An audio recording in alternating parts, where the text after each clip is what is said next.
अब जब आपके पास थ्रेड्स लॉन्च करने, ग्रिड ऑफसेट्स कैलकुलेट करने और एपीआई एरर्स कैप्चर करने के लिए एक प्रैक्टिकल चीट शीट है, तो अब जीपीयू कंप्यूटिंग के एक फंडामेंटल ट्रुथ पर बात करने का समय आ गया है कि कंप्यूट पावर बेकार है अगर आपके थ्रेड्स अपना सारा समय डेटा का वेट करने में बिता देते हैं।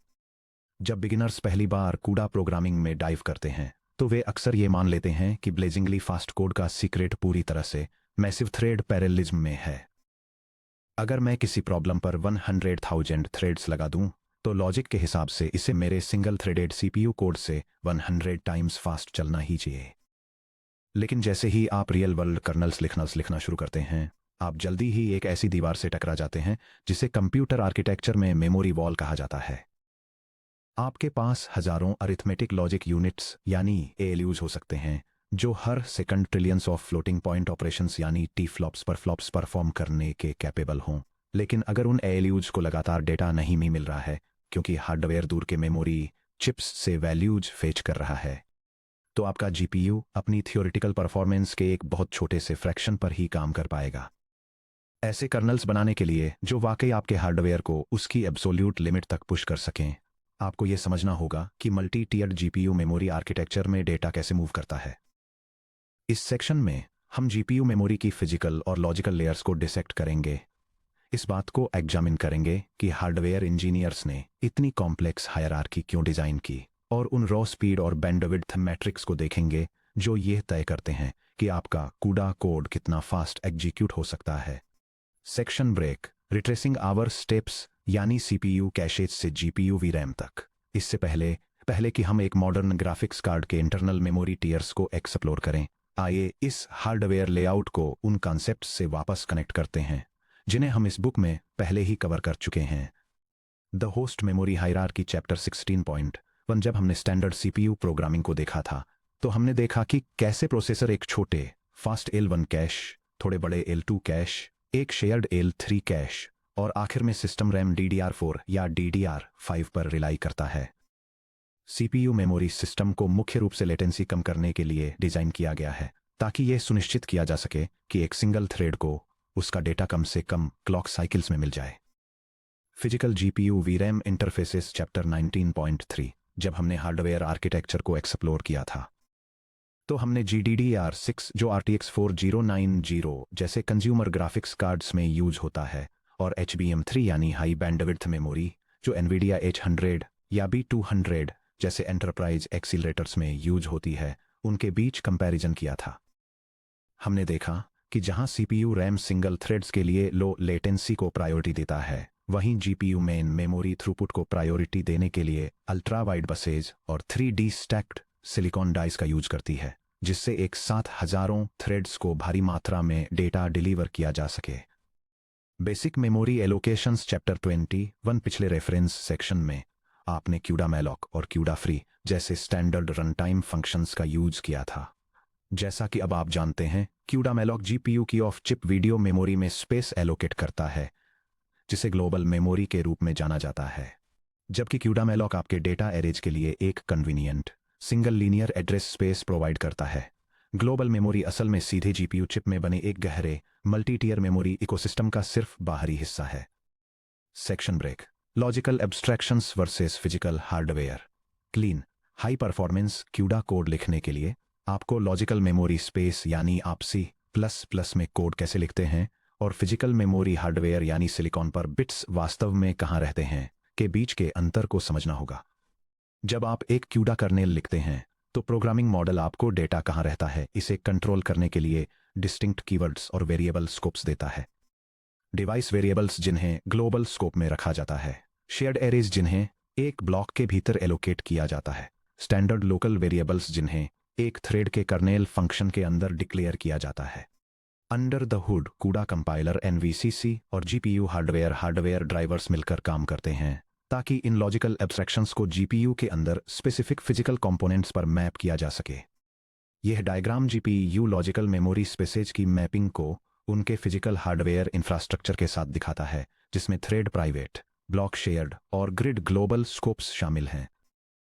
यह 3 टीयर्स में हार्डवेयर लेआउट को डिटेल में समझाता है, जिसमें स्ट्रीमिंग मल्टीप्रोसेसर्स के अंदर ऑन चिप कंपोनेंट्स जैसे रजिस्टर्स और शेयर्ड मेमोरी मल्टीप्रोसेसर्स के बीच शेयर होने वाले ऑन डाई कंपोनेंट्स जैसे L2 कैश और of chip physical video RAM जैसे GDDR6 या हाई बैंडविड्थ मेमोरी स्टैक्स शामिल हैं।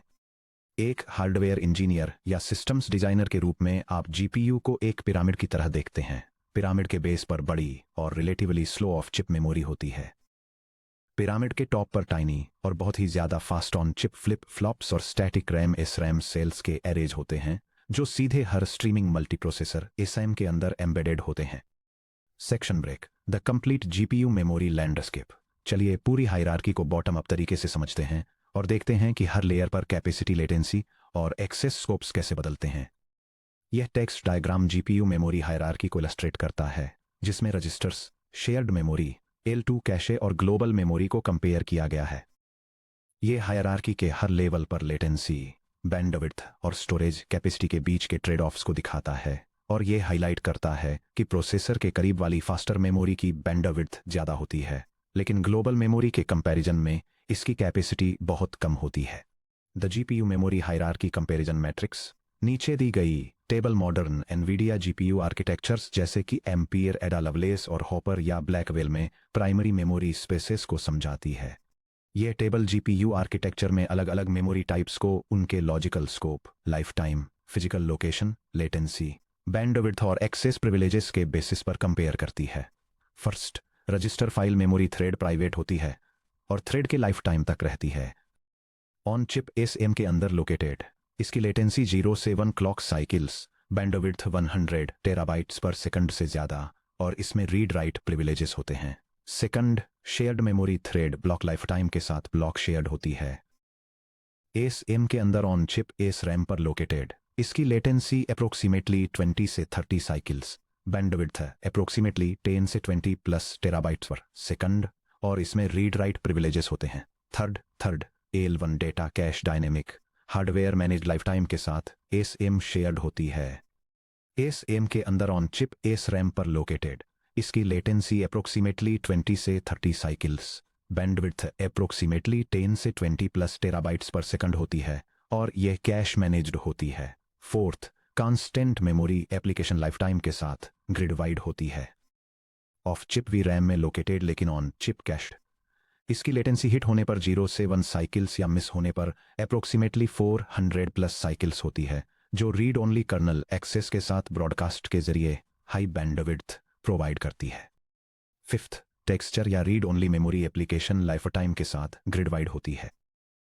ऑफ चिप VRAM में लोकेटेड और ऑन चिप कैश्ड, इसकी लेटेंसी हिट होने पर अप्रोक्सीमेटली 20 से 30 साइकिल्स या मिस होने पर अप्रोक्सीमेटली 400 प्लस साइकिल्स होती है, जो रीड ओनली कर्नल एक्सेस के साथ स्पेशल कैश के जरिए हाई बैंडविड्थ प्रोवाइड करती है। Sixth, L2 cash dynamic hardware life time के साथ ग्रिड वाइड होती है। ऑन डाई लोकेटेड और सभी SRAMs द्वारा शेयर की जाने वाली, इसकी लेटेंसी अप्रोक्सीमेटली 150 से 200 साइकिल्स, बैंडविड्थ अप्रोक्सीमेटली 5 से 12 टेराबाइट्स पर सेकंड होती है और यह कैश मैनेज्ड होती है। Seventh, local memory thread life time के साथ थ्रेड प्राइवेट होती है। ऑफ चिप ग्लोबल VRAM में लोकेटेड, इसकी लेटेंसी अप्रोक्सीमेटली 400 से 800 साइकिल्स, बैंडविड्थ अप्रोक्सीमेटली 1 से 3 टेराबाइट्स पर सेकंड और इसमें रीड राइट प्रिविलेजेस होते हैं। Finally, global memory host allocation life time के साथ ग्रिड वाइड होती है। Of chip VRAM, specifically GDDR6 या HBM में लोकेटेड, इसकी लेटेंसी अप्रोक्सीमेटली 400 से 800 साइकिल्स, बैंडविड्थ अप्रोक्सीमेटली 1 से 3 टेराबाइट्स पर सेकंड और इसमें रीड राइट प्रिविलेजेस होते हैं। सेक्शन ब्रेक, हर टियर को डिटेल में समझना। चलिए देखते हैं कि इनमें से हर टियर असल में अंडर द हुड क्या करता है, सबसे बाहरी और सबसे स्लो मेमोरी से लेकर सबसे अंदरूनी और सबसे फास्ट सिलिकॉन तक। Global memory of chip VRAM, physical real estate off chip DRAM chips जो GPU ग्राफिक्स कार्ड PCB पर माउंटेड होते हैं, GDDR6 या GDDR6X या सिलिकॉन इंटरपोजर्स HBM2E या HBM3 का यूज करके सेम सबस्ट्रेट पैकेज पर इंटीग्रेटेड होते हैं। कैपेसिटी, कंज्यूमर डेस्कटॉप GPU पर 8 GB से 24 GB, for example RTX 4090, 80 GB से 192 GB plus enterprise data centre accelerator पर, फॉर एग्जाम्पल NVIDIA H100 या H200, AMD MI300X। Access scope grid में सभी ब्लॉक्स के सभी थ्रेड्स द्वारा एक्सेसिबल, साथ ही PCIe बस ट्रांसफर्स कूडा मेमो कॉपी के जरिए होस्ट CPU द्वारा भी। रियलिटी चेक ग्लोबल मेमोरी आपके ग्राफिक्स कार्ड पर मेन स्टोरेज पूल है। जब आप कूडा मेलॉक कॉल करते हैं तो यही आपका मेमोरी बफर रहता है। हालांकि ग्लोबल मेमोरी को एक्सेस करना एक्सपेंसिव है। एक मेमोरी रिक्वेस्ट को मेमोरी बस के पार जाने, DRAM से बिट्स रीड करने और SRAM के अंदर एग्जीक्यूशन यूनिट्स को डेटा वापस भेजने में 400 से 800 क्लॉक साइकिल्स लगते हैं। अगर आपका कर्नल कोड की हर लाइन पर ग्लोबल मेमोरी से रीड और राइट करने के अलावा कुछ नहीं करता है तो आपका GPU अपना ज्यादातर एग्जीक्यूशन टाइम बिल्कुल खाली बैठे हुए बिताएगा। L2 cache on die unified cache physical real estate on die SRAM arrays जो इंडिविजुअल SRAM के बाहर लोकेटेड होते हैं, जो पूरे GPU चिप में सभी मेमोरी रिक्वेस्ट्स के लिए एक सेंट्रल हब के रूप में काम करते हैं। कैपेसिटी जनरेशन के हिसाब से काफी वेरी करती है। ओल्डर आर्किटेक्चर जैसे मैक्सवेल या पास्कल में स्मॉल 2 मेगाबाइट्स से 4 मेगाबाइट्स के L2 कैश होते थे। मॉडर्न आर्किटेक्चर बहुत बड़े L2 एरेज का यूज करते हैं। फॉर एग्जाम्पल एनवीडिया के एडा लवलेस आर्किटेक्चर में 72 मेगाबाइट्स या 96 मेगाबाइट्स तक का L2 कैश होता है। Access scope GPU cache controller hardware द्वारा automatically managed. Reality check L2 cache off chip GDDR या HBM DRAM और on chip SRAM execution units के बीच एक हाई स्पीड बफर की तरह काम करता है। अगर अलग अलग SRAM पर चल रहे 2 different thread blocks same global memory address से डेटा की रिक्वेस्ट करते हैं तो दूसरी रिक्वेस्ट शेयर्ड L2 कैश को हिट कर सकती है। यह लेटेंसी को लगभग 600 साइकिल्स से घटाकर रफली 150 से 200 साइकिल्स कर देता है, जिससे वैल्यूएबल बस बैंडविड्थ बचती है। शेयर्ड मेमोरी और L1 कैश ऑन चिप पर SRAM physical real estate high speed static RAM SRAM जो हर इंडिविजुअल स्ट्रीमिंग मल्टीप्रोसेसर यानी SAM के सिलिकॉन में सीधे बनी होती है। कैपेसिटी मॉडर्न आर्किटेक्चर्स पर टिपिकली 128 किलोबाइट्स से 228 किलोबाइट्स पर SAM होती है। एक्सेस स्कोप शेयर्ड मेमोरी को आपके कूडा कोड में शेयर्ड क्वालिफायर का यूज करके साफ तौर पर डिक्लेयर किया जाता है। इसे सेम थ्रेड ब्लॉक के सभी थ्रेड्स एक्सेस कर सकते हैं, लेकिन दूसरे ब्लॉक्स में चल रहे थ्रेड्स को यह दिखाई नहीं देती है। रियलिटी चेक शेयर्ड मेमोरी कूडा डेवलपर की टूलकिट में सबसे पावरफुल टूल्स में से एक है। क्योंकि यह सीधे SAM सिलिकॉन पर होती है, इसलिए शेयर्ड मेमोरी को एक्सेस करने में केवल 20 से 30 क्लॉक साइकिल्स लगते हैं, जो ऑफ चिप ग्लोबल मेमोरी से रीड करने की तुलना में लगभग 20 टाइम्स फास्टर है।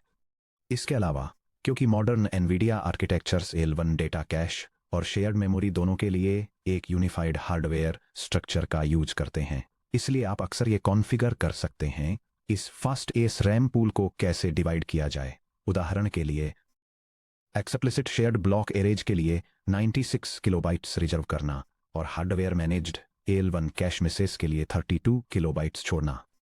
कांस्टेंट मेमोरी और रीड ओनली या texture caches physical real estate physically off chip global VRAM द्वारा बैक्ड होती है, लेकिन हर SAM के अंदर dedicated highly specialised on chip cache units द्वारा बैक्ड होती है। कैपेसिटी कूडा API द्वारा दिखाई गई 64 किलोबाइट्स की टोटल कांस्टेंट स्पेस लिमिट होती है। एक्सेस स्कोप सभी कर्नल लॉन्चेस में ग्लोबल स्कोप होता है, जिसे होस्ट CPU द्वारा कूडा मेम कॉपी टू सिंबल के जरिए भरा जाता है। Reality check constant memory broadcast operations के लिए ऑप्टिमाइज्ड होती है। जब एक वार्प में हर थ्रेड बिल्कुल सेम टाइम पर बिल्कुल सेम मेमोरी एड्रेस से रीड करता है, उदाहरण के लिए एक ग्लोबल कोएफिशिएंट, एक फिल्टर मैट्रिक्स या डायनेमिक फिजिक्स पैरामीटर्स को रीड करना, तो कांस्टेंट कैश उस सिंगल स्केलर वैल्यू को रीड कर सकता है और उसे एक ही क्लॉक साइकिल में एक साथ सभी 32 थ्रेड्स पर ब्रॉडकास्ट कर सकता है। सिमिलरली टेक्सचर और read only cache specialized hardware blocks हैं, जिन्हें 2D या 3D स्पेशियल लोकेलिटी का फायदा उठाने के लिए डिजाइन किया गया है। फॉर एग्जाम्पल, जब कोई पिक्सल XY को एक्सेस करता है तो इस बात की पूरी पॉसिबिलिटी है कि उसके नेबर्स X+1Y या XY+1 को एक्सेस करेंगे। लोकल मेमोरी दसनी की imposter physical real estate off chip global VRAM नाम से धोखा मत खाएगा। कैपेसिटी सिर्फ थ्रेड स्टेट स्टैक के हिसाब से एलोकेटेड अवेलेबल VRAM तक ही लिमिटेड है। एक्सेस स्कोप एक इंडिविजुअल थ्रेड के लिए प्राइवेट रियलिटी चेक क्यूडा में नए डेवलपर्स के लिए यह सबसे कॉमन पिटफॉल्स में से एक है। लोकल वर्ड सुनकर ऐसा लगता है कि यह फास्ट ऑन चिप स्टोरेज को रेफर कर रहा है, हालांकि लोकल मेमोरी एक लॉजिकल एब्स्ट्रैक्शन है, न कि कोई फिजिकल हार्डवेयर टियर। जब आपका क्यूडा कर्नेल कोई थ्रेड प्राइवेट एरे डिक्लेयर करता है, for example float my temp array 64, या जब कोई फंक्शन फिजिकल रजिस्टर फाइल की कैपेसिटी से ज्यादा स्केलर वेरिएबल्स का यूज करता है, तो कंपाइलर को उन एक्स्ट्रा वेरिएबल्स को रजिस्टर से बाहर भी रैम में पुश करना पड़ता है। इस प्रोसेस को रजिस्टर स्पिलिंग के नाम से जाना जाता है। हालांकि लोकल मेमोरी एक सिंगल थ्रेड के लिए प्राइवेट होती है, पर यह ऑफ चिप ग्लोबल मेमोरी में रहती है। इसका मतलब यह है कि लोकल मेमोरी से रीड या राइट करने पर आपको बिल्कुल वैसी ही 400 to 800 साइकिल लेटेंसी पेनल्टी झेलनी पड़ती है जैसी ग्लोबल मेमोरी से रीड करने पर होती है। हम रजिस्टर स्पिल्स और उनसे बचने के तरीकों को और करीब से देखेंगे जब हम इस बुक में आगे ऑप्टिमाइजेशन टेक्निक्स को कवर करेंगे। रजिस्टर फाइल स्पीड का एब्सोल्यूट शिखर है। फिजिकल रियल एस्टेट में फ्लिप फ्लॉप्स और रजिस्टर सेल्स के एरेज होते हैं जो सीधे एसएम के एग्जीक्यूशन पाइपलाइंस के अंदर एम्बेडेड होते हैं और फ्लोटिंग पॉइंट मैथ यूनिट्स एएलयूज या टेंसर कोर्स के बिल्कुल बगल में होते हैं। कैपेसिटी की बात करें तो मॉडर्न एनवीडिया एसएम्स में 64 के यानी 65,536 32 बिट रजिस्टर्स पर एसएम होते हैं। थ्रेड्स के बीच बंटे होने पर एक सिंगल थ्रेड आमतौर पर 255 रजिस्टर्स तक का यूज कर सकता है। एक्सेस स्कोप के मामले में यह पूरी तरह से इंडिविजुअल एग्जीक्यूशन थ्रेड के लिए प्राइवेट होता है। रियलिटी चेक यह है कि रजिस्टर्स हार्डवेयर चिप पर अवेलेबल सबसे फास्ट मेमोरी स्टोरेज को रिप्रेजेंट करते हैं। रजिस्टर रीड्स और राइट्स 0 to 1 क्लॉक साइकिल्स में होते हैं, जो मैथ एग्जीक्यूशन इंस्ट्रक्शंस के कंपैरिजन में इफेक्टिवली जीरो लेटेंसी कॉस्ट है। जब एक फ्लैगशिप जीपीयू पर सभी 128 प्लस एसएम्स रनिंग थ्रेड से पूरी तरह सैचुरेटेड होते हैं, तो पूरे प्रोसेसर में aggregate register bandwidth 100 terabytes per second यानी टीबी पर सेकंड से भी ज्यादा हो जाती है। यह कार्ड के off chip V RAM memory bus से लगभग 100 टाइम्स फास्ट है। Section break. मॉडर्न जीपीयूज को लेटेंसी हाइडिंग की जरूरत क्यों होती है? अब जब आपने हार्डवेयर मैट्रिक्स देख लिए हैं, तो आप एक ऑब्वियस सवाल पूछ सकते हैं कि अगर ग्लोबल मेमोरी डेटा फेच करने के लिए 400 to 800 साइकिल्स लेती है, तो एक जीपीयू बिना किसी डेड हॉल्ट के मिलियंस ऑफ डेटा पॉइंट्स को कैसे प्रोसेस कर सकता है? इसका जवाब एक कॉन्सेप्ट में है जिसे मास पैरेललिज्म के जरिए लेटेंसी हाइडिंग कहा जाता है। ट्रेडिशनल सीपीयू कोर्स के अपोजिट, जो सिंगल थ्रेड्स को जितना हो सके उतना फास्ट रन करने के लिए complex branch prediction hardware, out of order execution और huge multi megabyte L3 caches का यूज करते हैं, एक जीपीयू बिल्कुल अलग अप्रोच अपनाता है। जीपीयूज ये एक्सेप्ट करते हैं कि मेमोरी फेचेस में हंड्रेड्स ऑफ साइकिल्स लगेंगे। उन लंबे वेट्स के दौरान हार्डवेयर को बिजी रखने के लिए जीपीयू का hardware warp scheduler active threads के अलग अलग ग्रुप्स के बीच तेजी से स्विच करता है। यह डायग्राम इलस्ट्रेट करता है कि कैसे एक graphics processing unit multiple threads, जिन्हें वार्प्स के रूप में जाना जाता है, के अक्रॉस एग्जीक्यूशन टाइमिंग को मैनेज करता है ताकि मेमोरी लेटेंसी को हाइड किया जा सके। जब पहला वार्प वीडियो मेमोरी से डेटा लोड होने के लिए हंड्रेड्स ऑफ साइकिल्स तक वेट करता है, तो प्रोसेसर दूसरे एक्टिव वार्प्स पर मैथमेटिकल ऑपरेशंस को एग्जीक्यूट करने के लिए स्विच कर जाता है और पहले वार्प को केवल उसका डेटा आने के बाद ही रिज्यूम करता है। स्टेप 1, वार्प 0 एक लोड इंस्ट्रक्शन इश्यू करता है जो ऑफ चिप ग्लोबल मेमोरी से एक एरे वैल्यू की रिक्वेस्ट करता है। स्टेप 2, जीपीयू हार्डवेयर तुरंत वार्प 0 को पॉज कर देता है। खाली बैठने के बजाय वार्प शेड्यूलर तुरंत एक सिंगल क्लॉक साइकिल में वार्प 1 पर स्विच कर जाता है। स्टेप 3, जब तक वार्प 0 अपने डेटा के एक्सटर्नल मेमोरी बस के जरिए ट्रैवल करने का वेट करता है, वार्प 1 अपने फास्ट लोकल रजिस्टर्स में स्टोर्ड वैल्यूज का यूज करके high speed mathematical operations perform करता है। स्टेप 4, जैसे ही वार्प 1 को भी अपने मेमोरी वेट का सामना करना पड़ता है, शेड्यूलर वार्प 2 पर स्विच कर जाता है, फिर वार्प 3 पर, और इसी तरह आगे बढ़ता रहता है। स्टेप 5, जब तक शेड्यूलर वापस साइकिल करके वार्प 0 पर आता है, उसका requested global memory data SM में आ चुका होता है, जिससे वार्प 0 बिना एग्जीक्यूशन पाइपलाइंस को रोके अपना एग्जीक्यूशन फिर से शुरू कर पाता है। यह आर्किटेक्चरल स्ट्रेटेजी बहुत शानदार तरीके से काम करती है, बशर्ते आपके पास पाइपलाइंस को फुल रखने के लिए एसएम पर काफ़ी एक्टिव वार्प्स और अवेलेबल रजिस्टर्स हों। हालांकि अगर आपका कर्नल बहुत ज़्यादा रजिस्टर्स का यूज करता है यहाँ पर ब्लॉक बहुत ज़्यादा शेयर्ड मेमोरी कंज्यूम करता है, तो हार्डवेयर शेड्यूलर हर एसएम पर एक साथ काफ़ी एक्टिव वॉर्प्स को फिट नहीं कर पाएगा। जब ऐसा होता है तो एसएम के पास स्विच करने के लिए अल्टरनेटिव वॉर्प्स खत्म हो जाते हैं, हार्डवेयर स्टॉल हो जाता है और आपका कर्नल मेमोरी बैंडविड्थ बाउंड हो जाता है। Section break. Compute versus memory bound kernels, arithmetic intensity. ये मेजर करने के लिए कि आपका GPU application available memory tiers को कितने इफेक्टिवली यूटिलाइज करता है, कंप्यूटर साइंटिस्ट्स अरिथमेटिक इंटेंसिटी नाम के एक मेट्रिक का यूज करते हैं। Arithmetic intensity equal to floating point operations FLOPS divided by memory bytes transferred bytes. आइए इस कॉन्सेप्ट की एक इंट्यूटिव समझ बनाने के लिए टू कंट्रास्टिंग कूड़ा सिनेरियोज को देखते हैं। Scenario A, low arithmetic intensity memory bound vector addition. एक सिंपल वेक्टर एडिशन कर्नल पर विचार करें, C of I equal to A of I plus B of I। यह जीपीयू प्रोग्राम क्यूडा का इस्तेमाल करके पैरेलल वेक्टर एडिशन डेमोन्स्ट्रेट करता है। यह हर पैरेलल थ्रेड को एक यूनिक इंडेक्स असाइन करता है, जो फिर टू इनपुट एरेज से करस्पोंडिंग एलिमेंट्स को रीड करता है, उन्हें आपस में ऐड करता है और रिजल्ट को एक डेस्टिनेशन एरे में राइट करता है, ये एंश्योर करते हुए कि इंडेक्स एरे साइज से ज़्यादा न हो। Data transfer. 232 bit floats read करना 8 बाइट्स और 132 बिट फ्लोट राइट करना 4 bytes equals 12 bytes total. Perform किया गया math. 1 floating point addition equals 1 flop. Arithmetic intensity 1 flop over 12 bytes approximately 0.083 flops per byte है।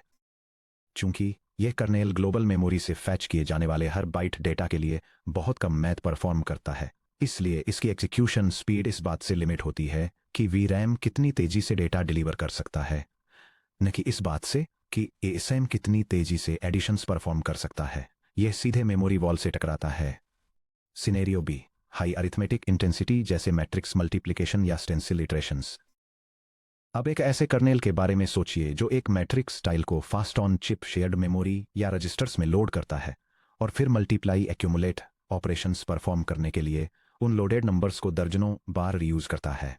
डेटा ट्रांसफर्ड ग्लोबल मेमोरी से fast shared SRAM में एक बार सब block matrix style read करता है। Math performed block में थ्रेड्स के बीच दर्जनों डॉट प्रोडक्ट कैलकुलेशंस में हर लोडेड वैल्यू को रीयूज किया जाता है। Arithmetic intensity 100 plus flops per byte तक पहुंच सकती है। डेटा रीयूज को ultra high bandwidth low latency storage tiers जैसे रजिस्टर्स और शेयर्ड मेमोरी में शिफ्ट करके आप एक स्लो मेमोरी बाउंड एल्गोरिदम को एक बेहद तेज कंप्यूट बाउंड पाइपलाइन में ट्रांसफॉर्म कर देते हैं, जो जीपीयू के थियोरिटिकल पीक टीफ्लॉप्स के करीब ऑपरेट करती है। Section break. मेमोरी हायरार्की को नेविगेट करने के लिए प्रैक्टिकल रूल्स। जैसे जैसे हम आने वाले चैप्टर्स में आगे बढ़ेंगे और एडवांस्ड कूडा एल्गोरिदम्स बिल्ड करेंगे, इन प्रैक्टिकल सिस्टम्स डिज़ाइन गाइडलाइंस को ध्यान में रखें। फ्रीक्वेंट डेटा को रजिस्टर्स में रखें।